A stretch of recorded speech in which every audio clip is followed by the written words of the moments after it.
ನಮಸ್ಕಾರ ವೀಕ್ಷಕರೇ, ಸುದ್ದಿ ತರಂಗಕ್ಕೆ ಸ್ವಾಗತ. ನಾನು ಅನುಪಮಾ ಕಟೀಲ್. ಜಮ್ಮು ಕಾಶ್ಮೀರದಲ್ಲಿ ಭೂಮಿ ಕಂಪಿಸಿದ್ದು ರಿಕ್ಟರ್ ಮಾಪನದಲ್ಲಿ 5.8 ತೀವ್ರತೆ ದಾಖಲಾಗಿದೆ. ಸಂಜೆ 4:19 ವೇಳೆಗೆ ಕಣಿವೆಯಲ್ಲಿ ಭೂಕಂಪನ ಸಂಭವಿಸಿರುವ ಬಗ್ಗೆ ಅಧಿಕಾರಿಗಳು ಮಾಹಿತಿ ನೀಡಿದ್ದಾರೆ.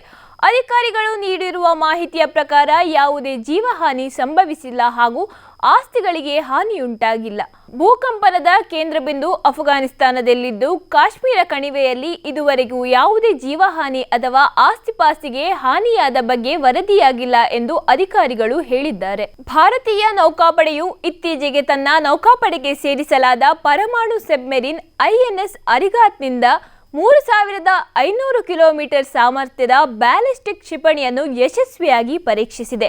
ಕಲಾಂ 4 ಕ್ಷಿಪಣಿಯನ್ನು ಯಶಸ್ವಿಯಾಗಿ ಪರೀಕ್ಷೆಯು ಭಾರತದ 2ನೇ ಸೈಕ್ ಸಾಮರ್ಥ್ಯವನ್ನು ಸಾಬೀತುಪಡಿಸುತ್ತದೆ. ಭಾರತೀಯ ನೌಕಾಪಡೆಯು ತನ್ನ ಶಸ್ತ್ರಾಗಾರದಲ್ಲಿ 2 ಪರಮಾಣು ಜಲಾಂತರ್ಗಾಮಿ ನೌಕೆಗಳನ್ನು ಹೊಂದಿದೆ. ಐಎನ್ಎಸ್ ಅರಿಹಂತ್ ಮತ್ತು ಅರಿಗಾತ್ ಇದು ಬ್ಯಾಲಿಸ್ಟಿಕ್ ಕ್ಷಿಪಣಿಗಳನ್ನು ಹಾರಿಸುವ ಸಾಮರ್ಥ್ಯವನ್ನು ಹೊಂದಿದೆ. ಆಗಸ್ಟ್ನಲ್ಲಿ ವಿಶಾಖಪಟ್ಟಣದಲ್ಲಿರುವ ಹಡಗು ನಿರ್ಮಾಣ ಕೇಂದ್ರದಲ್ಲಿ ಅರಿಗಾತನ್ನು ಸೇರಿಸಲಾಗಿತ್ತು.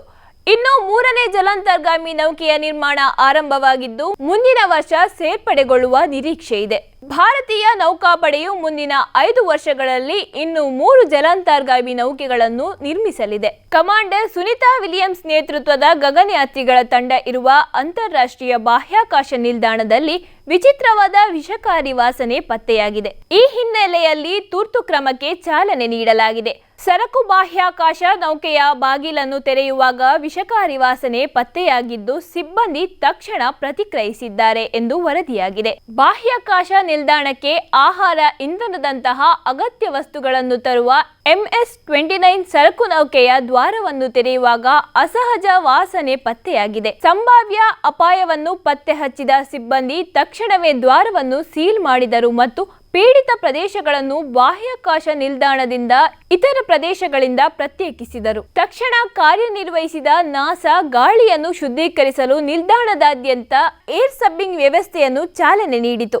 ಸುರಕ್ಷತೆಯನ್ನು ಖಾತರಿಪಡಿಸಲು ಸಿಬ್ಬಂದಿ ವೈಯಕ್ತಿಕ ಸಂರಕ್ಷಣಾ ಸಾಧನವನ್ನು ಧರಿಸಿದರು.